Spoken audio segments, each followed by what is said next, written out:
de los cielos, ha sido este amor, Señor, tuyo por cada uno de nosotros. Pero danos luz que ensanche nuestro corazón para entender cómo este amor nos provoca a amarte cada día. Este amor nos provoca a una búsqueda de tu presencia, a poder desearte, a poder preguntarnos a cada momento, en nuestro entrar, en nuestro salir, en nuestro acostarnos, en nuestro levantarnos, en el campo, en la ciudad: ¿quién es este Dios tan maravilloso?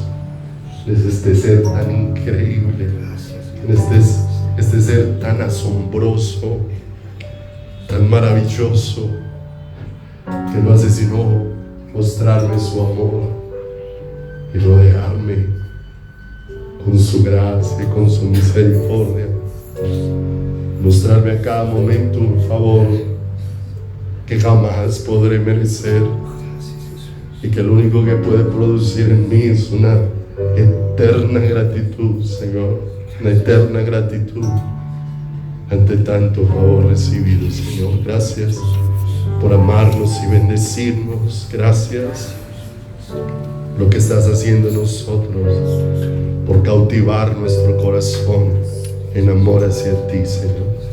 Gracias que podemos poner cada vida en tus manos, Señor. Toda la fragilidad nuestra, Señor, que es desnudada por tantas cosas, aún en situaciones de salud, es desnudada la fragilidad nuestra, Señor. Oramos porque en medio de toda esa fragilidad te reveles a nuestro corazón y nos permitas entender que tú eres el que sostiene nuestra vida, Señor. Oramos por cada hermano y hermana, Señor, que han estado afligidos en su salud. Oramos, Señor, porque tú seas propicio a sus vidas conforme a tu voluntad, oh Dios de los cielos. Oramos por este niño Simón, Señor, que está sufriendo de cáncer. Ponemos en tus manos, Señor. Oramos para que aún a su corta edad le alumbres con tu luz y con tu salvación, Señor. Le alumbres, oh Dios, con la vida, Señor, que viene de tu corazón, precioso Dios.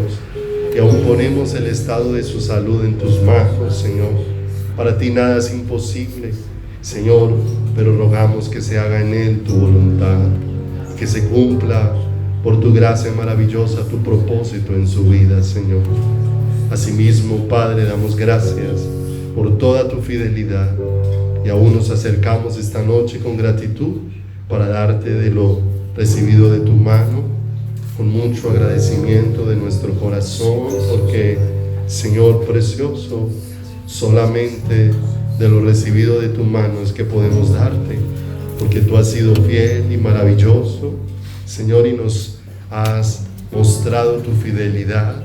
Permítenos, Señor, reconocer cómo eres tú el que nos ha sustentado,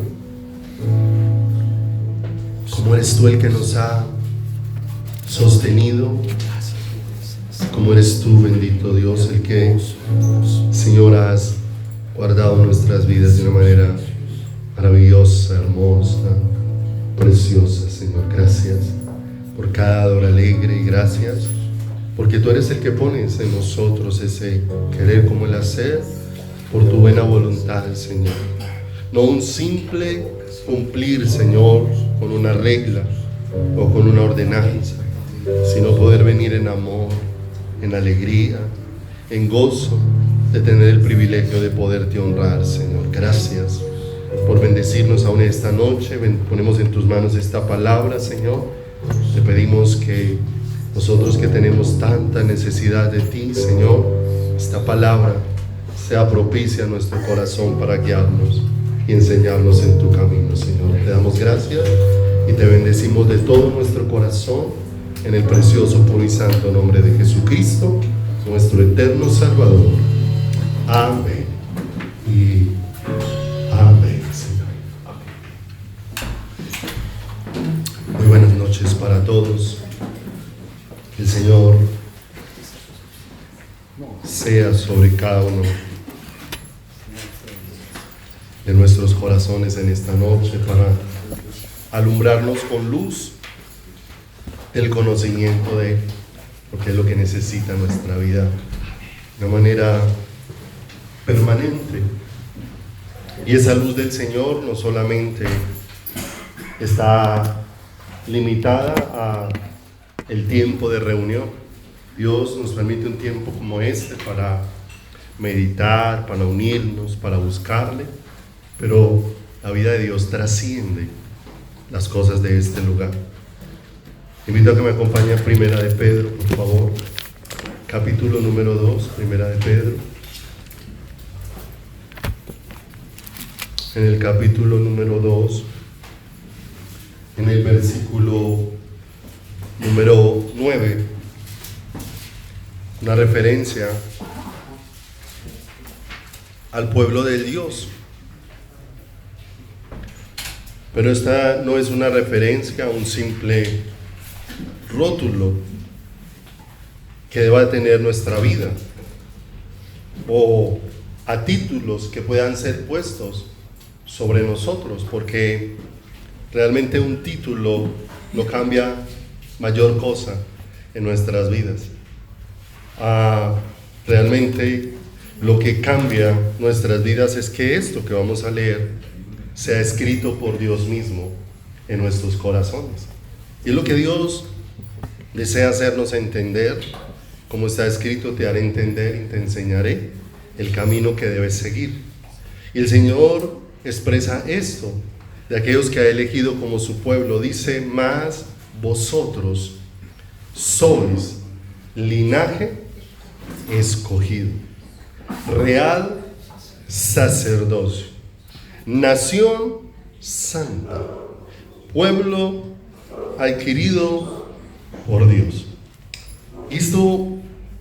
Todas estas palabras son unas palabras tan dulces, son unas palabras tan llenas del amor del Señor, tan llenas de la vida de Dios siendo derramada en un corazón, que necesariamente para ver toda la riqueza de lo que hay aquí necesitamos ser llevados a lo íntimo en el Señor.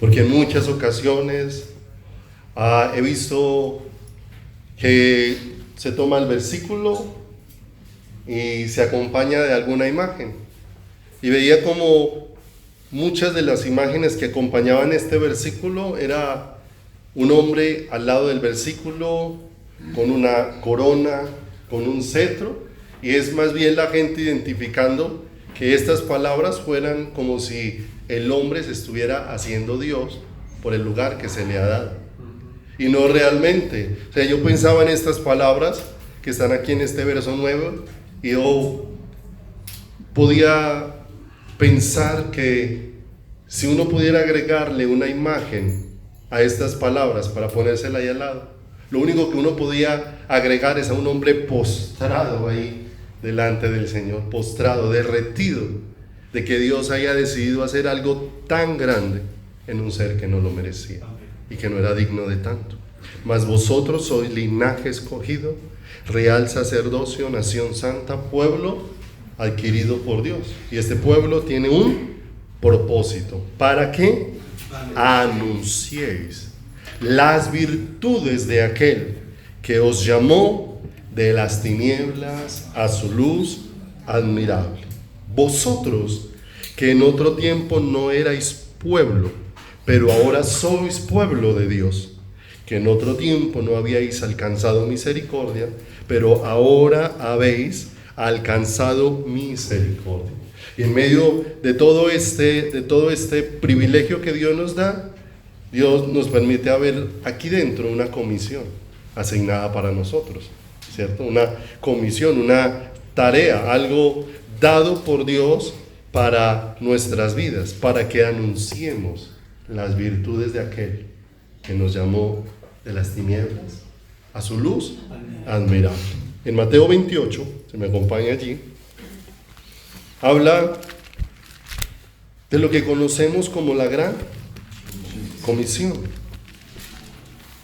dada por Dios mismo a los discípulos Mateo, capítulo número 28, verso número 16, dice la escritura: pero los 11 discípulos se fueron a Galilea, al monte donde Jesús les había ordenado, y cuando le vieron, le adoraron, pero algunos dudaban. Y Jesús se acercó y les habló diciendo: toda potestad me es dada en el cielo y en la tierra. Por tanto, id, es un mandato, y haced discípulos a todas las naciones de la tierra.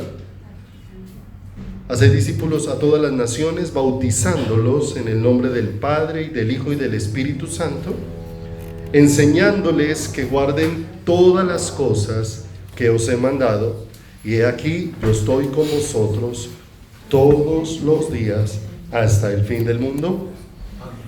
Amén. Entonces el Señor toma a unos hombres imperfectos, ¿cierto?, que aún estaban en un proceso de construcción, porque jamás encontraremos sobre la tierra un ser humano del que se pueda decir que ya Dios terminó lo que iba a hacer con ese ser humano. No es posible, ¿cierto? Hay personas que se consideran ya terminados, como que si ya la obra hubiera sido hecha completa. Pero no, nosotros estamos en una construcción permanente. No importa. El hombre que más vivió sobre la faz de la tierra, de acuerdo a los registros bíblicos, Matusalén, 969 años, ¿cierto? Y con toda seguridad que 969 años a nosotros nos parecerían muchísimos años para uno vivir, ¿cierto? Muchísimos años para estar sobre la tierra. Pero si uno pudiera preguntarle a un hombre de estos que vivió tantos años, con toda seguridad pudiera decir: pero fueron pocos para poder conocerlo a él, para poder conocer a ese ser tan espléndido y tan glorioso. Adán, 930 años. Pudiera decir: el tiempo fue demasiado corto. A nuestros ojos, mucho tiempo. Pero ante la grandeza del Señor, ante ese ser inescrutable, indescriptible, insondable, como describe la palabra, 900 años realmente son como nada. Si ciertamente pasaremos toda la eternidad conociendo al Señor y jamás le terminaremos de conocer. Y estamos hablando de la eternidad, un tiempo sin fin. De manera que el Señor toma hombres sobre los que Él está trabajando, que no son todavía producto terminado, son hombres en los que Dios va dando luz, les ha permitido que ellos vayan transmitiendo y enseñando a otros, pero aún Él sigue haciendo la obra en ellos y asentando muchas cosas dentro de su corazón. De manera que siempre nos vamos a encontrar que podemos ir enseñando cosas, pero el hecho de enseñar algo no significa que todavía no estemos en un proceso donde nos falta mucho aprendizaje dentro del corazón. Y aprendizaje no del de aquí, del racional, sino del donde Dios va plantando vida dentro del corazón, de donde Dios va haciendo lo que dijo el apóstol Pablo, que nosotros somos cartas escritas, pero escritas por Cristo. Dice que no con tinta, no con letra, sino por el accionar del Espíritu Santo dentro de nuestras vidas, ¿cierto? Entonces miramos que el Señor les dice a estos discípulos que vayan a todas las naciones y hagan discípulos, ¿cierto? Y que a esos discípulos les enseñe. Y me llama mucho la atención porque nosotros tenemos como muchísimos conceptos de discípulo, ¿cierto? Y uno de los conceptos que uno más ve dentro de las estrategias humanas es que es coger una cartillita que tenga como los primeros pasos para ser creyente, y que uno tome esa cartillita y enseñe a esa persona esos pasos, y entonces muchas veces a eso se llama discipular. Estoy discipulando una persona, le estoy enseñando, ¿cierto?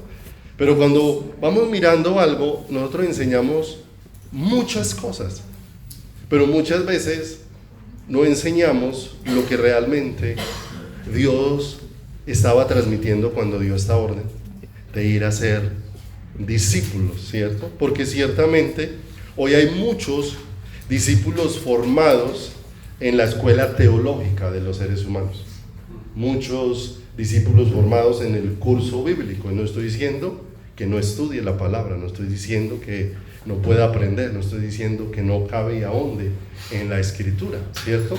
Pero ciertamente un discípulo no es formado por el mucho estudio de la palabra en el sentido académico, porque ciertamente hay algo que Dios desea mucho más profundo que ese estudio, y es una relación profunda con Él, de la que muchos de los que han crecido en el conocimiento, digamos, doctrinal y escritural, ¿cierto?, les quedó ese gran vacío dentro del corazón, y a veces terminamos enseñando solo letra y se queda terminando solo en letra. Por eso hay gente que tiene mucha información, pero cuando viene el momento de la prueba pareciera que ese corazón no hubiese tenido nada, como si hubiera estado vacío. Cuando fue sacudido, cuando fue puesto sobre la pesa, pareciera que no salió nada.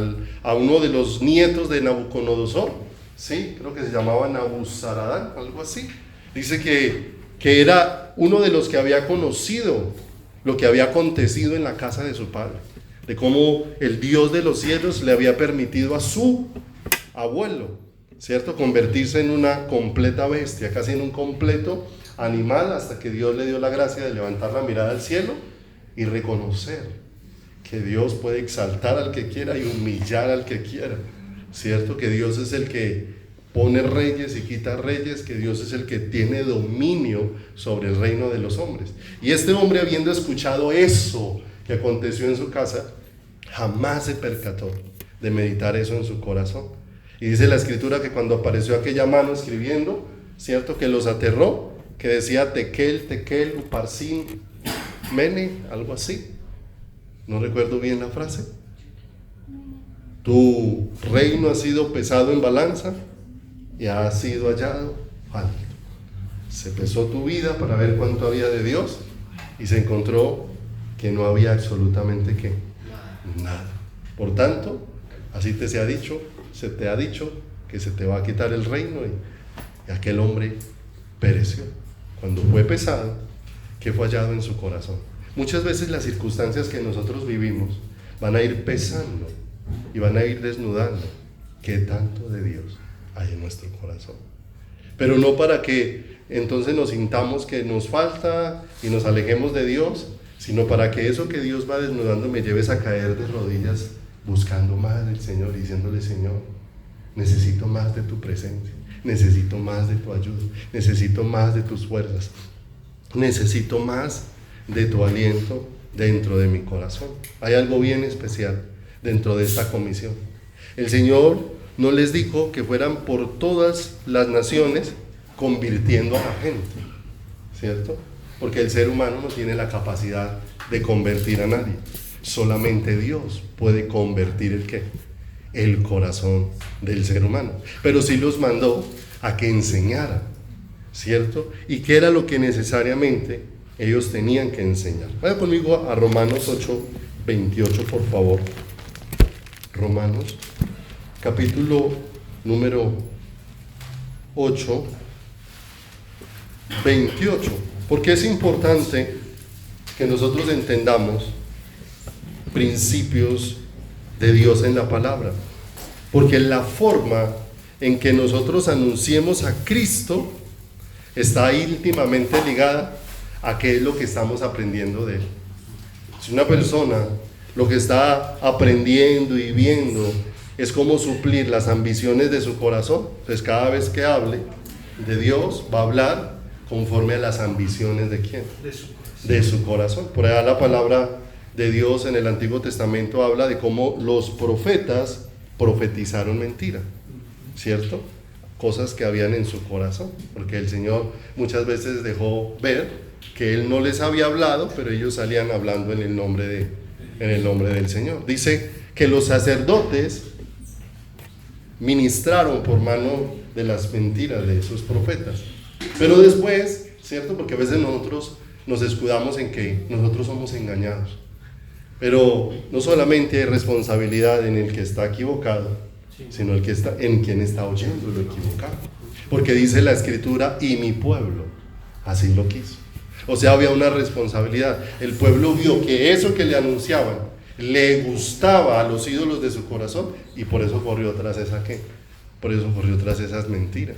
Por eso uno ve que es tan atractivo el evangelio de la prosperidad para muchos, porque muchos no están viendo en ese anuncio un deseo en su corazón por Dios, sino que lo que están viendo es cómo pueden obtener lo que no han obtenido y cómo pueden alcanzar lo que no han alcanzado, ¿cierto? Y empiezan las motivaciones erróneas del corazón, porque muchos quieren honrar a Dios con su dar, pero no porque sea un deseo genuino de honrar a Dios, sino de honrarse a ellos mismos, porque están pensando, si yo doy 1,000 pesos y me multiplican 100,000, entonces realmente yo doy esto, pero para mí.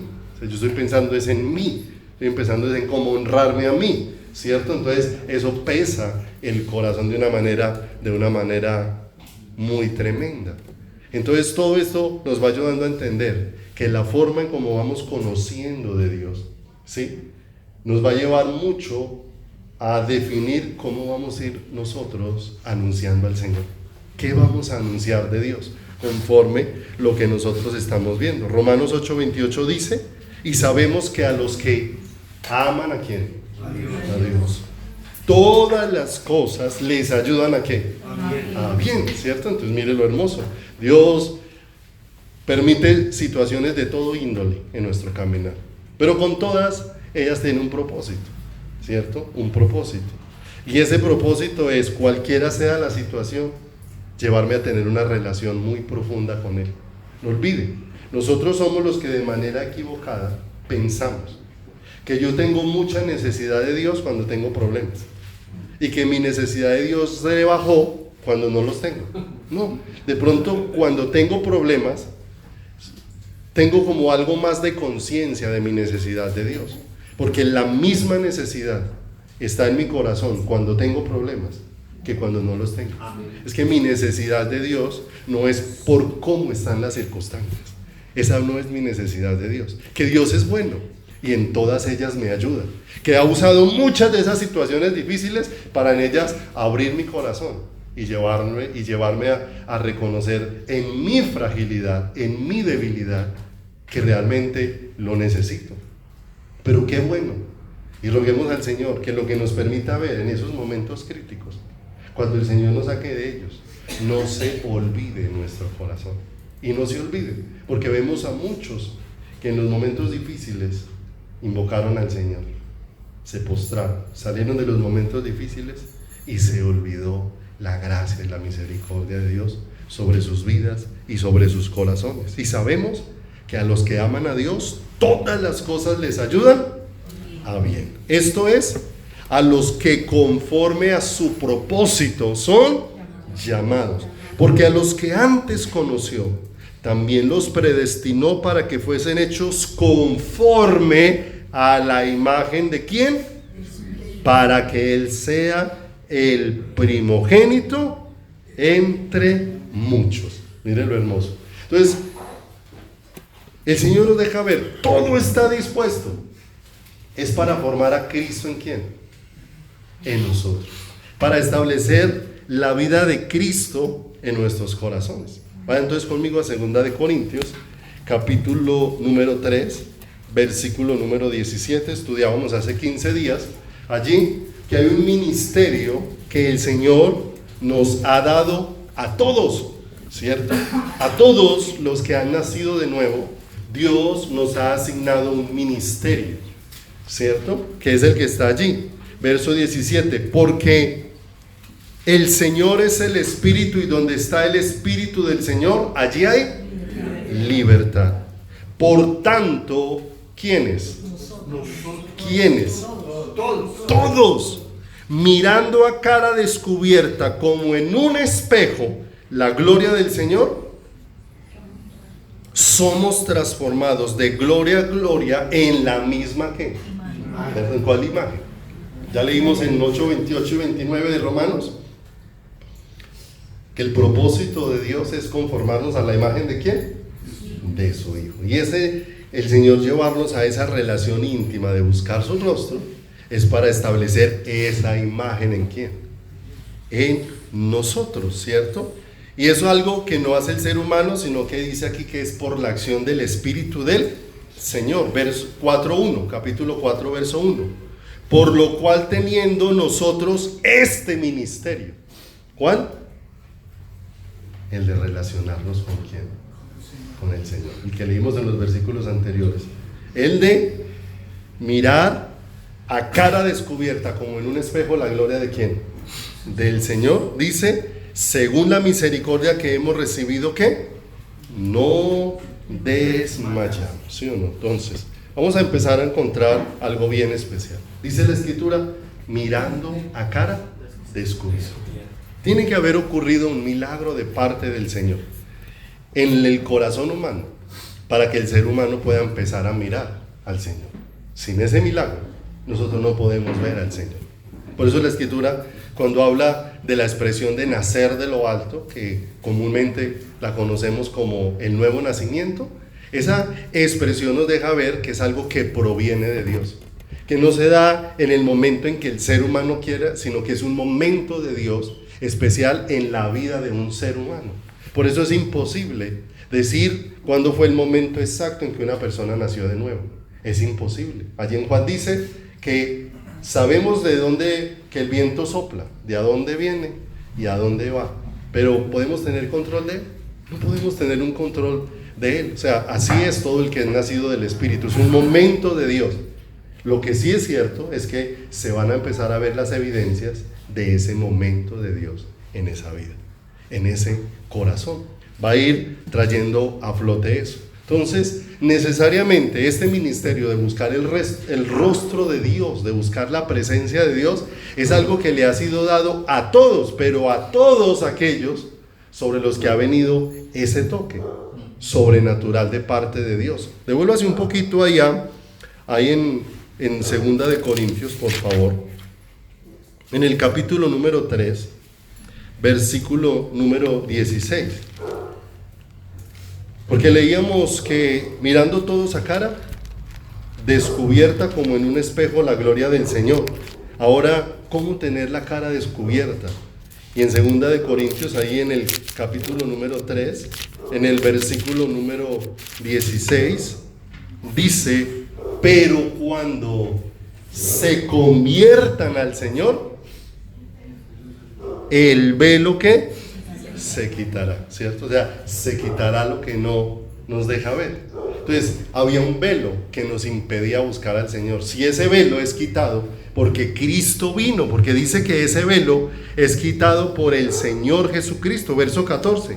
Pero el entendimiento de ellos se embotó, porque hasta el día de hoy, cuando leen el antiguo pacto, les queda el mismo velo no descubierto, el cual por Cristo es quitado. Cristo es el que viene y quita. Entonces, si el Señor nos trae para volvernos a Él, ese volvernos a Él va a tener una característica, y es que empieza una búsqueda de la presencia de Dios. Nosotros muchas veces enseñamos muchas cosas, ¿cierto?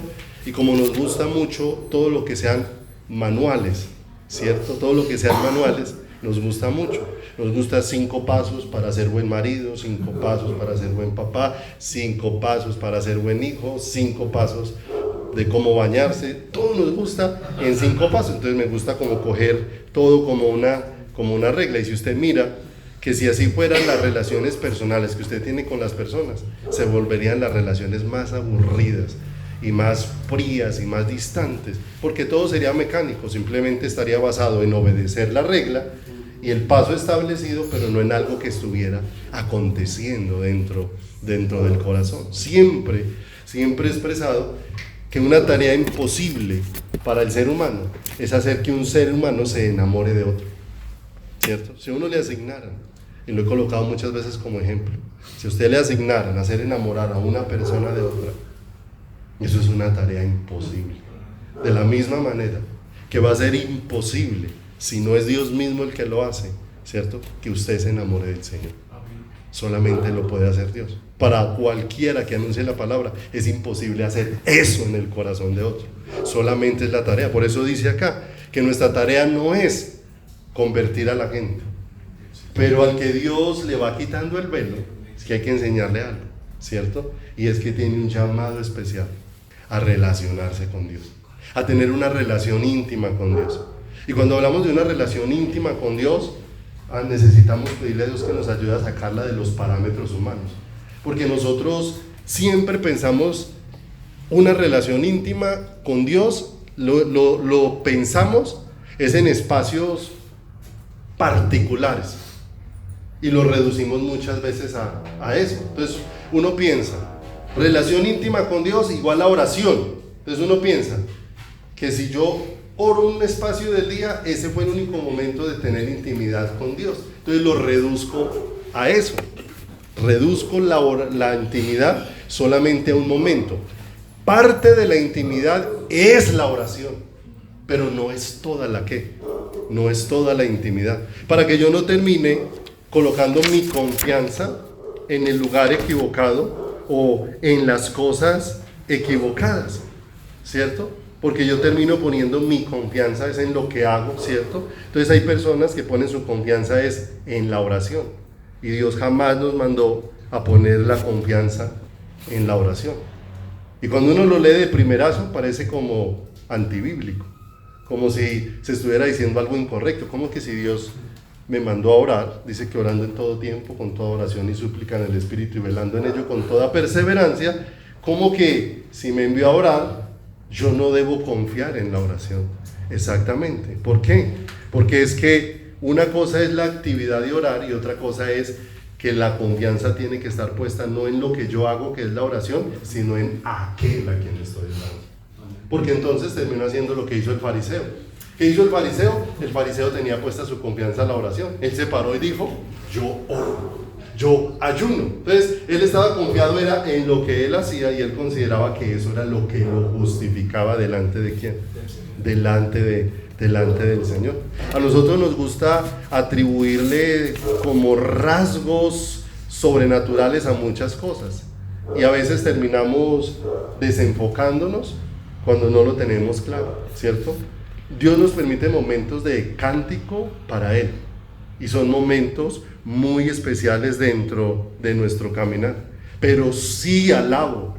Mi confianza no puede estar en la acción de alabar, sino en aquel a quien alabo, porque muchas personas se quedan en la expresión, no, yo entré y la música me hizo poner los pelos de punta, ¿cierto? Entonces ellas tienen una relación como emocional entre la música que se canta para Dios y lo que ella vive. Entonces ella está poniendo su confianza en esa música. No, cantaron y yo sentí cosas extrañas, pero sintió al Señor, porque finalmente ¿a dónde lo tiene que llevar a uno la oración? Es a una intimidad con Dios. ¿A dónde lo tiene que llevar un momento de cántico? Es a una intimidad. ¿Con quién? A una intimidad con el Señor. Mire que aún si enseñamos la palabra, la enseñanza no puede estar la confianza no puede estar basada en lo que yo enseño. Tiene que estar basada en aquel que dio la palabra, que es el Señor, en el originador de la palabra. Por eso Jesús mismo expresó, no solo de pan vivirá el hombre, sino de toda palabra que sale de la boca de ¿quién? Del Señor. Y es tan hermoso que Jesús es el verbo, la palabra ¿qué? La palabra viva, ¿cierto? Y es algo que Él solamente puede impartir sobre cada uno de ¿quién? De nosotros. Mire que aún, si Dios nos permite servir, pero entendiéndolo en el buen, porque a veces tomamos las cosas, ¿cierto? A veces hemos compartido de que la razón del servicio no es el hacer, sino la intimidad. Entonces a veces los hermanos dicen, o sea que no tengo que servir, pastor. Entonces no, entendámoslo de la manera correcta, ¿cierto? No es la confianza puesta en el servicio que presto, sino en aquel a quien sirvo, ¿cierto? Porque cuando es de esa manera, entonces hay un orden muy especial dentro de mi vida, porque voy a honrar a Dios, pero todo lo voy a hacer honrando y descansando ¿en quién? en el Señor. Entonces todo eso me va llevando a entender que la intimidad traspasa. La intimidad con Dios no solamente se limita al momento en que los hermanos nos reunimos, sino que la intimidad habla de todo lo que pasa en todo el tiempo en tu vida en relación con ¿quién? En relación con Dios. Que en ese tiempo de vida que tú tienes, pues hay tiempos de oración, que son intimidad. Hay tiempos donde cantas, que son intimidad. Pero hay tiempos donde no oras ni cantas, pero son tiempos donde puedes seguir viviendo en intimidad con Dios. Seguir viviendo una relación con Dios. Y es hacia donde el Señor nos quiere dirigir de una manera muy especial, porque todos tenemos este llamado tan especial. Vaya conmigo a 1 Corintios, por favor, en el capítulo número 1, versículo número 9. Pudiéramos preguntarnos por qué tanta insistencia. ¿Por qué tanta insistencia en esta relación? ¿Por qué tanta importancia en ello? Porque es un asunto tan definitivo en la vida de una persona. Y cuando nosotros miramos lo que anunciaban estos hombres, que le enseñaban a aquellos a los que Dios le estaba corriendo el velo, ellos estaban hablando de esa relación a la que habían sido ¿qué? A la que habían sido llamados. Miren lo que dice 1 Corintios 1:9. Fiel es Dios, por el cual fuisteis, ¿a qué cosa? A la comunión con su Hijo Jesucristo, nuestro Señor. Mire lo hermoso. Ese llamado, que es tal vez el vacío más grande que vamos dejando en nuestro caminar, porque nos vamos ocupando de muchas cosas, pero vamos dejando ese vacío tan impresionante en la parte más importante de la vida de una persona. Primera de Juan 1:3, el apóstol Juan, mire cómo expresa esto de hermoso. Lo que hemos visto y oído, eso os anunciamos, para que también vosotros tengáis comunión con nosotros. Y mire lo hermoso, y nuestra comunión verdaderamente es con el Padre y con su Hijo Jesucristo. Entonces mire, la tarea tan importante. Por eso les decía, ¿cómo estás viendo al Señor? ¿Estás viendo al Señor como alguien que te llamó a que vivas una relación intensa y gloriosa, espectacular y extraordinaria con Él? Porque en la medida que tú ves, en esa medida es lo que le indicarás a otro que hay que hay que hacer, ¿cierto? Que hay que hacer. Por eso muchas veces nos llenamos de religiosidad en nuestro camino. Y hay gente que dice, no, yo por nada del mundo faltaría un culto. ¿Por qué? Porque es mi momento de relacionarme con Dios. ¿Está entendiendo lo que es comunión? No, porque la comunión no se limita a un lugar. No olvide. ¿Sabe qué es lo que más me gusta del encuentro de Jesús con la samaritana? ¿Sí? Que ellos estaban muy acostumbrados a la adoración de un lugar específico. ¿Dónde debemos de adorar? ¿En este monte o en Jerusalén? Y el Señor de pronto le dice, vienen días donde ni aquí ni allá, ¿cierto? Y cuando nosotros hablamos de altar, hablamos de un lugar donde se ofrecían sacrificios. En el Antiguo Testamento, en el lugar donde se presentaban los animales. Pero nosotros ya no hacemos sacrificios de ese estilo. Pero dice la Escritura que nuestros sacrificios ahora son diferentes. Sacrificios de alabanza, ¿cierto? Fruto de labios que confiesan su nombre. Entonces hay un altar. Pero mire lo hermoso. Normalmente los creyentes identifican la tarima donde se suben los músicos a cantar en la iglesia. Identificamos, y normalmente en una congregación llamamos a esta parte de la congregación el altar, ¿cierto? Entonces muchas veces consideramos que cuando estamos aquí en esta parte, entonces que este lugar es especial, entonces me tengo que comportar, tengo que actuar y me tengo que expresar y disponer, porque este es el lugar donde me relaciono con Dios, ¿cierto? Pero ahora lo que tenemos que darnos cuenta es que Dios nos dio un altar portátil. Y que el altar portátil que nos dio lo estableció ¿dónde? Así que donde vayamos, llevamos este altar. Y este altar es para ofrecer ¿qué? Sacrificio vivo, santo, agradable ¿a quién? Al Señor. De manera que cuando vamos entendiendo la intimidad, nos vamos a dar cuenta que en todo lugar es un lugar propicio para poder ver, escuchar, palpar, aprender de Dios y también expresarle mi rendición al Señor. Entonces ya no depende de un lugar.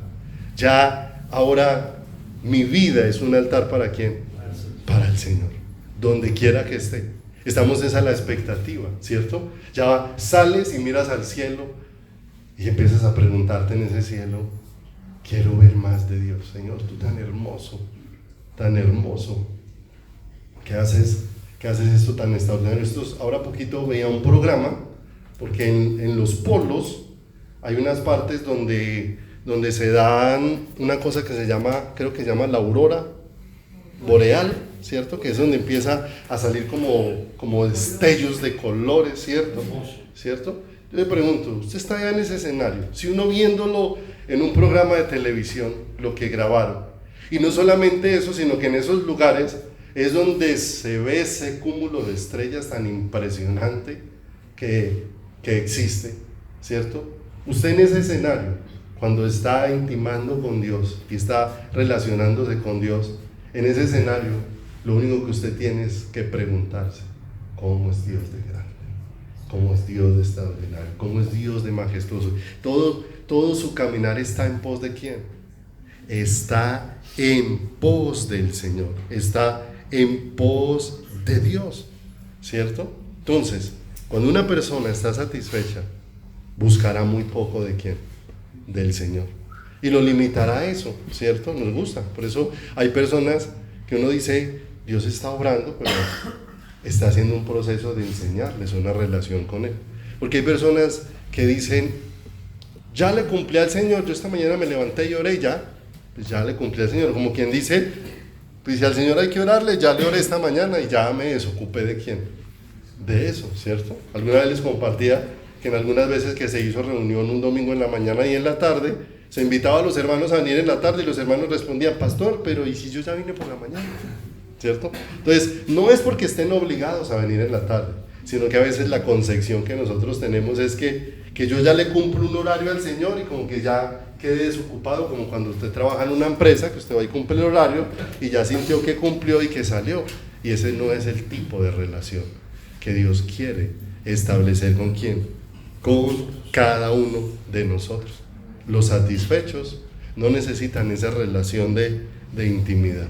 Los autosuficientes no necesitan esa relación de intimidad. Los que se creen justos no necesitan esa relación de intimidad. Por eso se vuelve así fría, superficial y distante, ¿cierto? Pero mire lo que dice el Salmo 71, por favor, acompáñeme allí. Salmos 71, versículo número 1. En ti, oh Jehová, me he refugiado. No sea yo avergonzado, jamás socórreme y líbrame en tu justicia. Mire lo hermoso, no está poniéndola en la de él mismo, sino en la de quién, en la del Señor. Inclina tu oído y sálvame. ¿Qué estaba haciendo? Buscándolo. Sé para mí una roca de refugio a donde recurra yo continuamente. Has dado mandamiento para salvarme, porque tú eres mi roca y mi fortaleza, ¿cierto? A veces las personas piensan que porque están mal, entonces dicen, no, pues si yo estoy mal, ¿para qué buscar de Dios? O sea, ¿para qué buscar si el Señor sabe que mi corazón está mal? Si el Señor sabe cómo estoy, ¿para qué buscar del Señor? ¿Cierto? Y el asunto es todo lo contrario. Es todo lo contrario. Es que necesitas buscar de Dios, porque Dios es especialista en cambiar lo incambiable. Y mira lo tremendo, mira lo tremendo. Cuando tú entras al lugar secreto, o cuando tú buscas a Dios, o cuando intimas con Dios, cuando empiezas a relacionarte con Dios, mira, lo incambiable no son tus circunstancias. Eso no es lo incambiable. Te pregunto, ¿cuánto puede tardar Dios en cambiar algo? En cambiar una circunstancia, ¿cierto? Les colocaba un ejemplo a los hermanos en el Caribe y les decía: coja un balde de agua, agítelo y trate de hacer que esté tranquila esa agua, que quede así reposada y quieta, ¿cierto? Lo único que usted puede hacer es esperar para que por la acción de perder fuerza, me he dicho, le toca esperar hasta que ella quiera quedar tranquila. Usted no puede hacer nada más. ¿Sí? ¿Qué más puede hacer? Y uno ve esa incapacidad de uno frente a un baldadito de agua, que uno no puede hacerlo quedar quieto cuando uno quiere, sino que le toca esperar a que él, cuando él quiera, se queda quieto. Y está el mar agitado, la lluvia, y el Señor se paró y aquietó el mar, ¿cierto? El mar. Que 3 partes de la tierra son agua, ¿cierto? Y el mar se quedó quieto y sereno, y ellos se preguntaban: ¿y quién es este? Que aún el viento y el mar y el mar le obedecen. O sea, que lo incambiable no son las circunstancias, Dios las puede cambiar así, ¿cierto? Cuando tú entras al lugar secreto, lo incambiable eres tú, lo incambiable soy yo. Eso es lo incambiable, y es lo que Dios puede transformar. Dios cambia lo incambiable, y lo incambiable eres tú, lo incambiable soy yo. Y mire lo tremendo, cuando nosotros empezamos a intimar con el Señor, no sé si a alguno le haya pasado, pero al principio es aterrador. Es aterrador. ¿Y sabe por qué es aterrador? Porque al principio el Señor empieza a darle luz. ¿Cuán poco me parezco a Jesús? ¿Cuán poco? ¿Cuánta distancia hay en mí de lo que Él quiere? Pero tan hermoso que Él me está acercando a Él para hacerme como Él es, ¿cierto? Por eso cuando el Señor nos mandó a ser discípulos, ¿cierto? Hay algo hermoso que había que enseñar.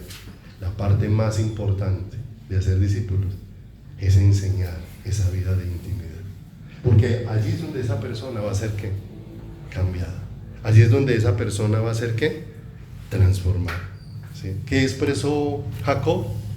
Dios le permite un momento de angustia suprema, extrema. Se está preparando el encuentro de él con su hermano. 20 años en los que no se ve. Lo último que supo de su hermano era que lo quería matar, ¿cierto? Después de 20 años, lo que Jacob está pensando es: si hace 20 años tenía rabia, 20 años alimentando esa rabia, ¿cómo vendrá? Dice la escritura que él le había mandado emisarios para que le saludaran y vieran cómo venía en el camino, y los que volvieron dijeron: él viene como con 200 hombres, ¿cierto? O sea, viene armado, ¿cierto? Se llenó de miedo y empezó a orar: Señor, ayúdame, porque viene mi hermano, tengo que ir al encuentro con él y le tengo miedo. Jacob le tenía más miedo al hermano que a Dios, tenía más respeto por su hermano que por Dios. Pero ese momento que se le volvió una angustia tremenda fue el momento que lo llevó a caer postrado delante del Señor, diciendo: Señor, aquí no hay nada en que confiar en mí. No olviden cuánto llegó a confiar Jacob en sí mismo, en su capacidad, en su habilidad, en su destreza. Pero llegó ese momento de angustia que experimentó lo que es estar en bancarrota, lo que es no tener fuerzas para enfrentar una situación. Pero maravilloso, porque ese no tener fuerzas lo puso en el lugar ideal, ¿cierto? ¿Para qué? Para ser vencido por Dios allí en aquel lugar, para ser transformado por Dios. ¿Cuál fue la expresión de Jacob cuando salió de Peniel? Vi a Dios cara a cara y fue librada ¿qué? Y fue librada mi alma. Solo en su presencia fue cambiado lo incambiable. Y lo incambiable no era su situación con su hermano. Lo incambiable era el corazón que tenía aquí Jacob. ¿Y dónde fue cambiado? En la presencia de Dios. ¿Dónde fue cambiado? ¿Dónde fue transformado? ¿Dónde fue hecho nuevo? Porque es ahí en la presencia de Dios donde Dios me va haciendo a su semejanza, ¿cierto? Y a su semejanza me gusta mucho porque acompáñenme por favor a Hebreos. Vamos a terminar por hoy. Hebreos capítulo número 1, verso número 9. Hebreos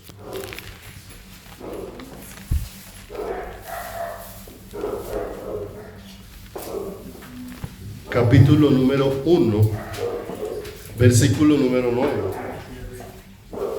Este Hebreos está hablando del Hijo, está hablando de Jesús, está hablando, si lee el verso 7 dice, ciertamente de los ángeles dice, el que hace a sus ángeles espíritus y a sus ministros llamas de fuego, mas del Hijo ¿qué? Dice. Entonces está hablando ¿es de quién? De Jesús. Entonces mire lo que dice el verso 9 respecto de Jesús. Has amado la justicia y aborrecido ¿qué? Por lo cual te ungió Dios, el Dios tuyo, con óleo de alegría más que a tus compañeros. Y mire lo hermoso de esto, ¿cierto? En Jesús vemos un ser que ama la justicia y que aborrece ¿qué? La maldad, ¿cierto? ¿Dónde vamos siendo conformados a esa imagen? Cuando Dios empieza a llevarnos a amar lo que Él ama y a aborrecer lo que Él aborrece. Y eso solamente se va a dar ¿dónde? En su presencia. Por eso al principio muchas veces es aterrador. ¿Recuerdan lo aterrador que fue para Isaías ese momento del capítulo 6? Cuando el Señor le permite ver en el templo una manifestación del Señor, y Isaías sintió que se iba a morir, porque él expresó, soy un hombre de labios inmundos en medio de un pueblo de labios inmundos. O sea, ese primer momento para él no fue atractivo, pero ese primer momento fue definitivo para ver todo lo que Dios iba a hacer en él, porque Dios fue el que tomó un carbón encendido y limpió. Y Él le dice, porque ha sido limpio tu pecado, porque ha sido quitada ¿qué? Tu culpa, y de una manera gloriosa, ¿cierto? O sea, si Dios me está llevando a todo eso, y es a donde quieres llevar a toda la iglesia, a esa relación tan hermosa de amar lo que Él ama y de aborrecer lo que Él aborrece. Porque hoy encontramos un pueblo que está al contrario, pero es por esa falta de intimidad. Porque por la falta de intimidad con el Señor es donde empezamos a acariciar lo que Dios aborrece. Empezamos a caminar en lo que Dios no desea que caminemos. Empezamos a darnos libertades en lo que Dios no desea que nos demos libertades. De Jesús se dice, has amado ¿qué? La justicia. Y si el Señor nos va a hacer un pueblo semejante a Jesús, ¿cierto? ¿Qué irá identificando Dios en ese pueblo? Que ese pueblo va a amar la justicia y va a aborrecer ¿qué? La maldad, todo lo que desprecia al Señor, pero no como el cumplimiento de una simple regla, como les decía al principio, ¿cierto? Entonces hay que orar, entonces oro. No es el cumplimiento de una regla, es un actuar producido por el amor en el corazón. El Señor dice, en esto consiste el amor, no en que ustedes hayan amado a Dios, sino en que Dios los amó ¿qué? Primero. ¿Qué produce el amor de Dios en mi corazón? Amor hacia Él, ¿cierto? Y ese amor produce fe en mi corazón, produce un accionar. Y la fe, ¿qué produce en mi vida? Obediencia. Mire que es un enlace de una cosa con otra. La simple obediencia nos sirve. Porque ¿cuánta gente hay allá afuera que camina derecho y que hace las cosas correctas? Pero ¿cuánto pesa Dios en sus corazones? Nada, no pesa, ¿cierto? Muchas veces lo hemos hablado. A veces nos expresamos que esa persona es tan buena, que no le falta sino Cristo, ¿cierto? Hacemos esas expresiones, ¿cierto? Que suenan hasta bonitas, pero totalmente descoordinadas, ¿cierto? Pero mire lo hermoso, hacia dónde nos va llevando el Señor, hacia una relación íntima. Los discípulos lo expresaron, cuando le estaban hablando a los demás, le estaban hablando a los demás de esa relación íntima a la que Dios los había llamado, porque en esa relación íntima es que Dios va a hacer que este pueblo lo exprese a Él, que este pueblo ame lo que Él ama, ¿cierto? Porque ya es Dios mismo instalando su corazón en este pueblo, un pueblo que cuando se reúne empieza entonces a experimentar un anhelo. Señor, mi oración es para que cambies lo incambiable, para que me cambies a mí, para que me des un corazón que te ame, que te anhele, Señor, porque es que mi corazón puede desear lo que tú no quieres, y el único que puede sacar eso de mi corazón eres tú, Señor, porque ciertamente hay una vieja naturaleza en nosotros, que si mi vida no es llena de Dios, esa vieja naturaleza puede terminar gobernando mi vida, y estamos tan necesitados de Dios. No hay un solo instante. Nuestra ceguera nos hace considerar que hay momentos como que no necesitamos a Dios, pero cuando Dios va abriendo nuestros ojos, vamos entendiendo que no hay un solo momento en el que podamos vivir sin Dios, porque lo necesitamos de todo nuestro corazón y de todas nuestras fuerzas. Vamos a orar. Padre, te damos muchas gracias, Señor, por amarnos y bendecirnos, Señor, en esta preciosa noche. Necesitados, precioso Dios, de que nos ayudes a tener entendimiento, Señor, de esta necesidad que hay de ti, Señor, de esta necesidad de vivir una vida de comunión, que por momentos se expresa en oración, por momentos se expresa en alabanza, por momentos se expresa en el estudio de la palabra, Señor, pero también, Señor, esa comunión tú deseas que sea expresada en mi salir, en mi entrar, en mi acostarme, en mi levantarme, estando en el campo, estando en la ciudad, Señor, porque en esa dimensión, oh Dios de los cielos, es donde vamos a vivir, Señor, caminando. Es con un deseo profundo de que haya más de ti en nosotros, Señor. Deseo profundo de poderte ver con más claridad. Deseo profundo, Dios de los cielos, de entender que has corrido los velos. Es para que podamos verte con claridad.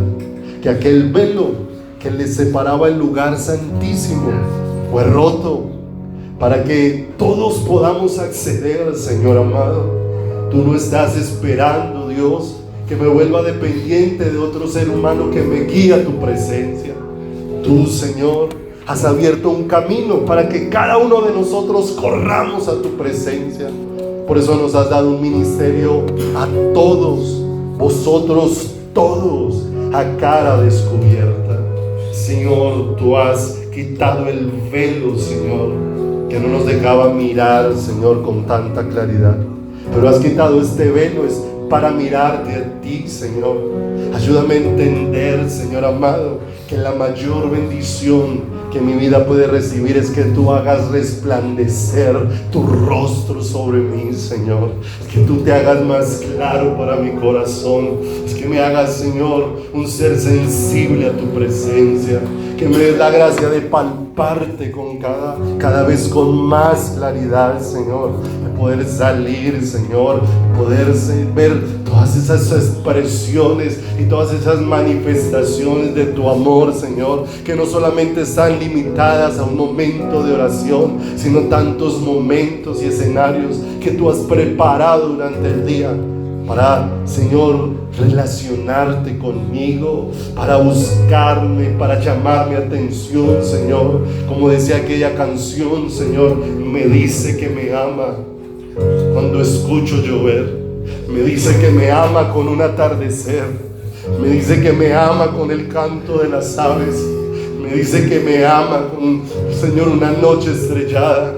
Me dice que me ama con un día soleado. Señor, tantas expresiones de tu amor, llamándonos a intimar contigo, llamándonos a esa relación donde mi corazón te pueda ver, donde te pueda palpar, Señor, donde pueda experimentar que no hay un ser más real, Señor, que tú, que no hay un ser más espléndido, más glorioso, más sublime.